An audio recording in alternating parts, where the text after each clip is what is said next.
Hello नमस्कार, जय हिंद। तो स्वागत है आप सभी का मेरे यूट्यूब चैनल में। और आज का जो वीडियो होने वाला है, ये वीडियो मेरा जो आतंकवादी हमला हुआ है अपना पहलगांव में, जिसमें 26 या 27 निर्दोष लोगों की जान गई है, उससे रिलेटेड है। उसके बदले में भारत ने अपना जो रुख दिखाना था वो दिखा दिया है। एक बड़ी एयर स्ट्राइक जो कि 6-7 आतंकवादी ठिकाने थे पाक अधिकृत कश्मीर में, उनको तबाह कर दिया गया। लेकिन अब उसके बाद क्या आने वाला है, क्योंकि हालात जो हैं वो अभी काफ़ी सेंसिटिव हो चुके हैं और भारत पाकिस्तान का माहौल काफ़ी गर्मा गर्मी वाला चल रहा है। तो ऐसे में ज़रूरी नहीं है कि देश के नागरिक जो हैं वो बेफिक्र हो जाएं, या खाली देश की सेना का ही फर्ज बनता है। सेना है तो अपने आप लड़ाई लड़ती रहेगी, हम देश के अंदर चुपचाप बैठ के, और हमारा कोई फर्ज नहीं बनता। तो देश के जवानों के साथ साथ देश के नागरिकों का भी बहुत अहम रोल होता है। तो कुछ बातें हैं जो मुझे लगा कि इस वीडियो में मुझे डिस्कस करनी चाहिए, जो आम लोगों तक पहुंचनी बहुत ज़रूरी है। तो मॉक ड्रिल क्या है, दूसरा जो कुछ भी हमला वगैरह हुआ है उसके बाद क्या कुछ प्लान हो सकता है, क्या कुछ होने की संभावनाएं हैं। सरकार ने इसको लेके कुछ गाइडलाइंस जो हैं वो जारी कर दी हैं। जो हमारा पहलगांव में निर्दोष लोगों के ऊपर आतंकवादी हमला जो हुआ और निर्दोष लोगों को जो मारा गया, वो एक बहुत ही शर्मिंदगी या बहुत ही कायराना हरकत थी। आतंकवादी वैसे तो कश्मीर के अंदर बहुत पहले से ही ऐसे हमले करते रहे हैं और सेना के जवानों को अपना निशाना बनाते रहे हैं। उनकी तो कोई गिनती नहीं है कि सेना के कितने जवान अभी तक जो है शहीद हो चुके हैं जम्मू एंड कश्मीर में जैसे क्षेत्र में। लेकिन जो निर्दोष लोग मारे उन्होंने छाट छाट के, वो भी एक अपना एक ही धर्म के लोगों को निशाना बनाया गया। ये कुछ जाहिर कर रहा था कि उनका मकसद किस तरफ था, वो हमारे देश के प्रति कैसा जो उनका इरादा था। हमारे देश के जो प्रधानमंत्री हैं उन्होंने भी अपना रुख साफ कर दिया गया है। पहले भी जो हरकतें हुई हैं, जो भी पहले जवानों पे पुलवामा अटैक था, उसके बाद भी जो एयर स्ट्राइक की, अभी भी काफ़ी दिन से ये हालात बने हुए थे। और पता पाकिस्तान को भी था कि इंडिया जो है भी ऐसे मामलों में चुप बैठने वाला नहीं है, क्योंकि वो देश नहीं है अभी जो कुछ भी हरकतें हमारे देश के साथ हो जाती थी तो अपने देश वाले चुपचाप जो है उसको होने के बाद में मुंह बंद करके बैठ जाते थे। अभी उसका कड़ा जवाब दिया जाता है हर बारी, चाहे उनकी तरफ से अक्सर गोलाबारी जो होती रहती थी, पाकिस्तान बॉर्डर जितना भी था बीच बीच में गोलाबारियां होती थी, तो उसके भी मुंह तोड़ जवाब देते रहे हैं। तो वो बीच से कुछ दिनों तक शांत रहा, बीच में फिर ही हमला किया गया। तो इस हमले के बाद में अभी हालात काफ़ी खराब बन चुके हैं। किस्म से बोले तो अलर्ट रहने की जरूरत है। देश के सब नागरिकों को इसकी जानकारी होना बहुत ज़रूरी है। और जो मॉक ड्रिल जो अभी जितना भी पाकिस्तान से लगता हुआ एरिया है, हमारा जो पाकिस्तान बॉर्डर है, उसके जो काफ़ी ज़िले हैं जहाँ पे आसार हैं कि नज़दीक वाले एरिया में जो पड़ रहे हैं, और जो भी मैन निशाना बनाए जाने वाले देश की जो सिटी हैं, या फिर अगर बात करें हमारे देश के पड़ोसी देशों की, तो वो भी कोई कम नहीं है। एक साइड में बांग्लादेश है, एक साइड चीन है।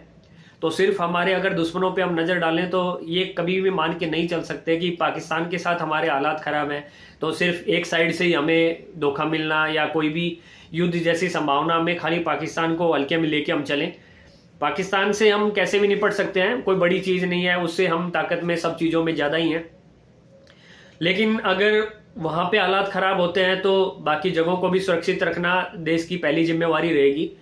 और देश के जिम्मेदार नागरिक होने के नाते सभी देश के देशवासियों का फर्ज बनता है कि वो अपने देश के साथ ऐसी मुश्किल घड़ी में हमेशा से साथ खड़े रहें। देश के जवान जो हैं, जितने भी जो घर गए हुए थे, छुट्टी वगैरह पे थे, तो उनको आपातकालीन वापस बुला लिया गया है ऐसे हालात के चलते। और समस्याएं कुछ ऐसी खड़ी हो रही हैं कि अब वो देश के जवानों के साथ थे, अक्सर ऐसे हालात बनते ही हैं कि उनको मौका भी नहीं मिलता है, बहुत सी बार रिजर्वेशन नहीं मिलता, लेकिन वक्त से उनको अपनी ड्यूटियां ज्वाइन करनी होती हैं। बहुत बड़ी समस्याएं उनके सामने होती हैं, लेकिन फिर भी वो अपने फ़र्ज को, अपने देश को पहली अहमियत देते हैं। अब वो जब लड़ाई के लिए ऐसे हालात में बॉर्डरों के ऊपर तैनात हैं, युद्ध जैसे माहौल में जा चुके हैं, तो उनको पता नहीं होता है कि वो वापस घर लौट के आएंगे या नहीं आएंगे। वो भी जानते हैं, उनका परिवार भी जानता है।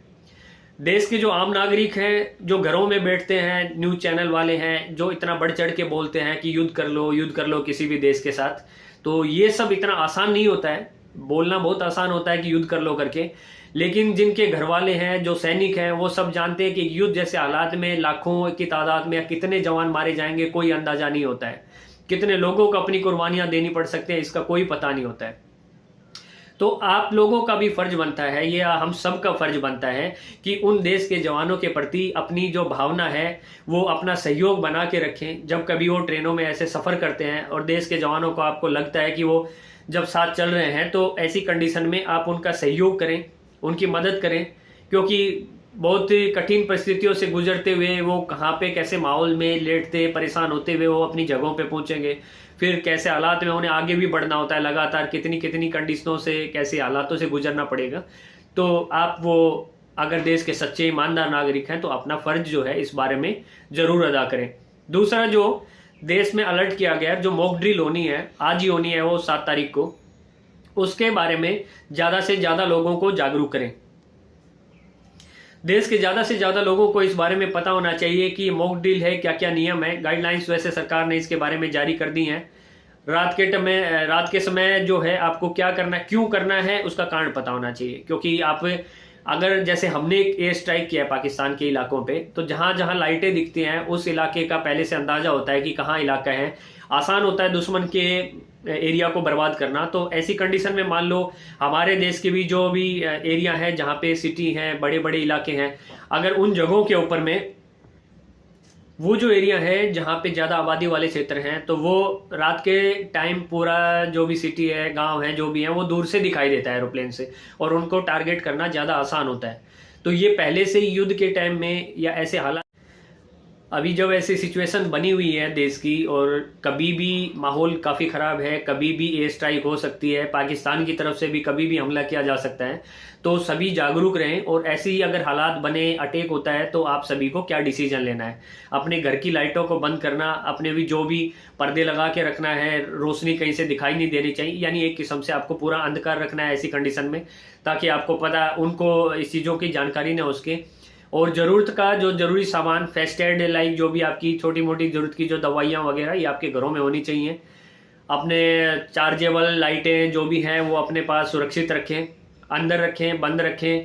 ड्रिल को फॉलो करें, सायरन को पहचानना सीखें कि कब जो है, जो हमें संकेत देगा वो सायरन, खतरे का जो अलार्म बजेगा वो किस टाइप से बजता है, उसके बाद में नॉर्मल हालात के लिए किस टाइप का सायरन बजेगा, ये सारी चीज़ों को फॉलो करें।